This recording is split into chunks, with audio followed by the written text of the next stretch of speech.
Good morning, everyone. Today I will be discussing negligence in sport. What is it? Negligence in sport is a failure to exercise reasonable care that a reasonably prudent person would have in the same or similar circumstances.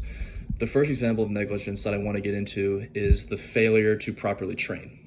If an athlete is either in practice or in a lifting session, there is usually a strength coach present with all the athletes to look over and make sure they have proper form, pushing themselves the proper way, and also making sure they are not lifting too much weight to prevent potential injuries. This example would be if the strength coach is either not present or does not pay attention to the athletes and lets them do what they want instead of sticking to a proper program to help benefit them. Which leads me to my next example is failure of being properly credentialed. With this example, we all know that star athletes have one dream, and that is to make it big and to play in the professional sport world, in whatever sport that may be. So when athletes start getting recognized by the time they are in their high school years, publicity will start to be created around the schools and more recruits will come into the school to see that potential player. But what can happen is if a coach has a conflict or any type of problem with that specific player, a coach can lie about their stats and or their records for the school. Also, the coach can just say the player has a bad attitude and will not be good for anyone's program. This is also called slander, which is making false accusations about an athlete that can put their athletic career at potential risk. The next example I want to review is gross negligence. This is one that I wanted to highlight, certainly, because this example is considered as a more serious type of negligence since it goes beyond a simple careless action. In short, gross negligence occurs when sports participants break the rules so badly that where it gets to the point that it appears their primary purpose is to injure another player intentionally.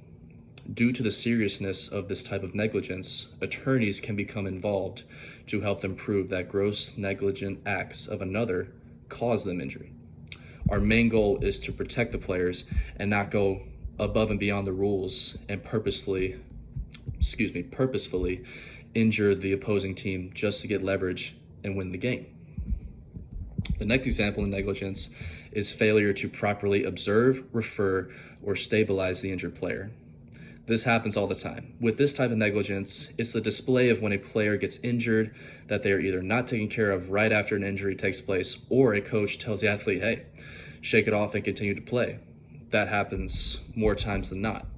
This can put an athlete at severe risk, not just physically, but for their future as well. The reason being is because depending on how serious the injury is, if the athlete continues to play, they could potentially cause severe permanent nerve damage depending on what the athlete has injured. Another example of negligence is the failure of realization that if athletes have failing grades in classes, that they are still eligible to play. This happens quite a bit when a star athlete can be the depending factor on if they play or not, they could lose or win the game.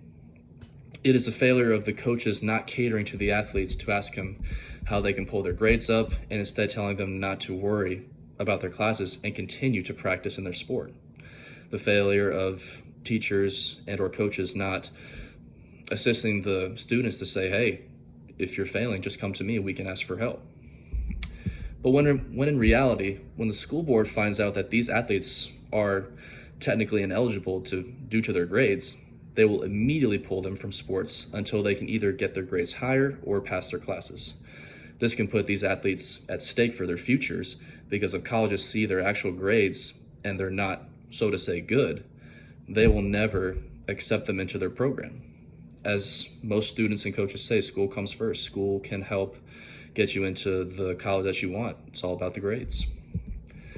Which can lead into my next example of negligence, which is the failure to warn students and players about inherent and potential risks. This is when coaches see potential athletes who have a chance to be great and want to make a name for themselves and want to recruit them to play their sport. While in the process, they do not mention the potential risks and injuries that come with the sport. Whether or not a student has experience with that sport, they are getting recruited to play. Coaches will make sure to get the best players and leave out specific details to help persuade these athletes to come out and want to play. Another example of negligence that I highlighted is the failure to stop violent conduct of an opponent. Now, we all know that there are rivalries between schools, and more times than we know, the matches can get a little physical between the two teams. So when one player starts a fight between an opposing player, usually both teams then become involved, and coaches just stand there and do nothing to bring back their players. That is major negligence, and that puts players at even higher risk for injury, because when players start to get physical, it can be unpredictable to what happens or what can go on next. We as a whole just need to recognize that negligence in sport is real and it does happen, and we just need to keep the athletes safe and to also protect their futures if they want to make it in the professional world. Thank you for listening.